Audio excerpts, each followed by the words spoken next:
Pentateuch.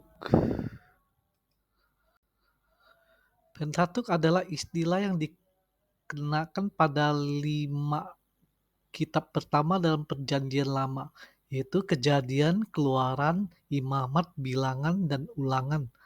Ada beberapa istilah yang dipakai untuk merujuk pada kelima kitab tersebut.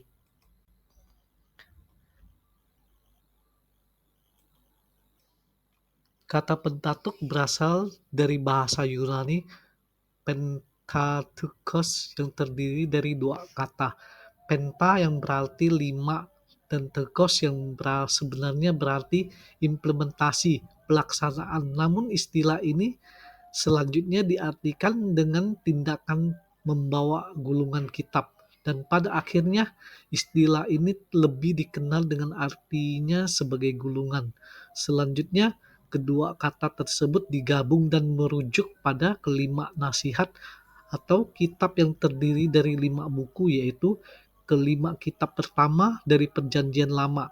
Kata ini mungkin merupakan terjemahan dari ungkapan Ibrani, the book consisting of the 5 parts.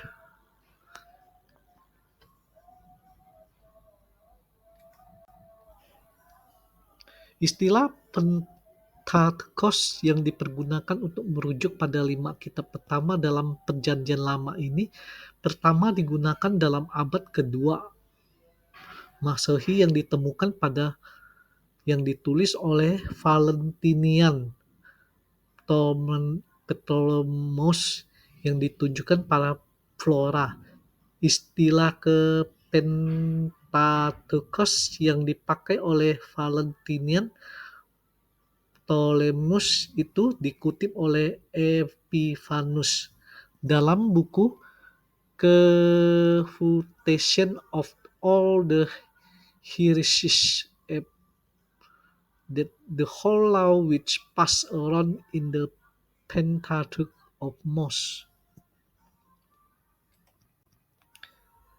Beberapa bapak gereja yang mengutip istilah ini seperti original dalam tafsiran Injil Yohanesnya Athanasius dalam Et Marcellus, dalam bahasa Latin Tertullianus yang juga memakai istilah ini dalam bentuk maskulinnya, Pentateuchus, dalam bukunya Aegean Marcion.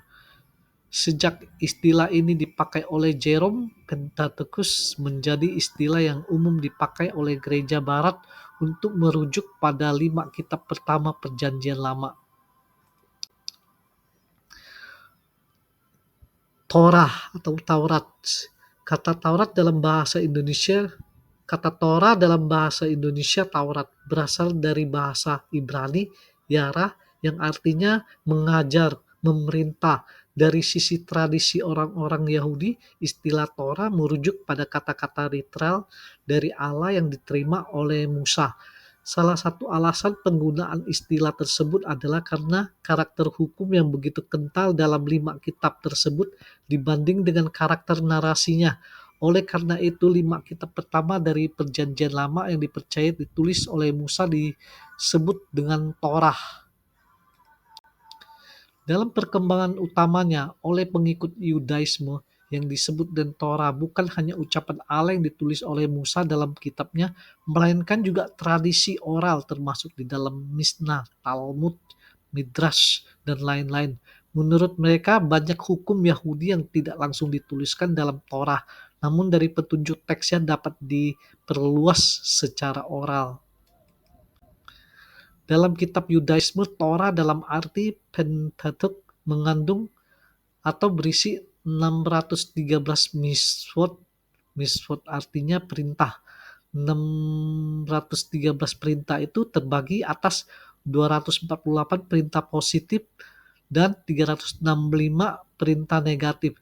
365 berhubungan dengan jumlah hari menurut solar system dan 248 menurut kepercayaan waktu itu merupakan jumlah tulang atau organ penting dalam tubuh manusia. Seorang rabi, dokter, dan filsuf Yahudi bernama Maimonides tahun 1135 sampai 1204 Masehi, membuat daftar 613 perintah yang harus dilakukan dan yang tidak boleh dilakukan.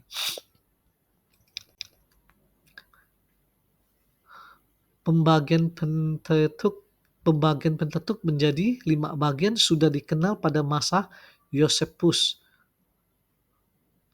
337 sampai 100 Masehi. Our book, those which are just a credit, are but 2 and 20, and content of the record of all time. Of this, 5 of this book of Moses and Philo, 20 sebelum Masehi sampai 50 Masehi. The first of the 5 book in which the holy law are written with the name and the inscription Genesis. Namun pada umumnya penanggalan pembagian Pentateuch menjadi 5 bagian lebih awal dari umur Septuaginta abad ke-3 sebelum Masehi. Kemungkinan pembagian itu terjadi sekitar abad ke-4 sebelum Masehi karena Septuaginta sudah terbiasa dengan pembagian itu. Jika dalam naskah aslinya Pentateuch merupakan satu kitab, mengapa kitab tersebut sekarang telah dibagi menjadi 5 bagian? Ada beberapa alasan yang kemungkinan menjadi bahan pertimbangan tentang pembagian tersebut, termasuk mengapa dibagi menjadi 5 bagian, bukan 4 atau angka lainnya. Dari sisi efisiensi, pembagian tersebut disebabkan karena panjangnya naskah tersebut. Setidaknya dengan pembagian tersebut lebih memudahkan penggunaannya bagi perseorangan ataupun dalam ibadah publik. Jika Pentateuch tetap dibiarkan dalam bentuk aslinya, panjangnya mencapai 33 meter. Bayangkan jika seseorang harus membawa Torah yang terbuat dari gulungan kulit parkemes sepanjang 33 meter setiap kali mau beribadah. Dari sisi sarana untuk menulis, kemungkinan satu gulungan kulit yang menjadi kertasnya pada masa itu hanya mampu memuat 1/5 dari keseluruhan Pentateuch. Dari sisi tema, pembagian tersebut mungkin karena memang sesuai dengan literaturnya, masing-masing kitab dimulai dengan sebuah tema baru. Tema utama kitab Pentateuch yang menjadi benang merah untuk mengikat tema keseluruhan Pentateuch. Pembagian Pentateuch menjadi 5 kitab juga dikutip oleh 2 kitab lainnya yang mempresentasikan keaslian keyahudiannya. Sering ditekankan bahwa Injil Matius dengan nafas keyahudiannya begitu kental, yang memuat 5 percakapan Yesus yang masing-masing diakhiri dengan formula pernyataan yang sama, yaitu dan setelah Yesus mengakhiri perkataan ini, mengikut model pembagian dalam Pentateuch. Begitu juga terjadi pada kitab Mazmur dengan 5 bukunya. Satu buku pasal 1 sampai 1. Pembagian Mazmur menjadi 5 bagian ini kemungkinan juga merupakan tindakan mengikuti pola pembagian Pentateuch. Keutamaan angka 5 menjadi semakin dilebih-lebihkan oleh beberapa sarjana, misalnya Jerome dalam salah satu karyanya menyatakan bahwa Paulus dalam 1 Korintus 14 sampai 19 ayat 19 ditetapi dalam pertemuan jemaat, aku lebih suka mengucapkan 5 kata yang dapat dimengerti untuk mengajar orang lain juga, dan pada beribu-ribu kata dengan bahasa roh, sedangkan merujuk pada pembagian ke-5 kitab Musa tersebut. Sampai di sini, terima kasih.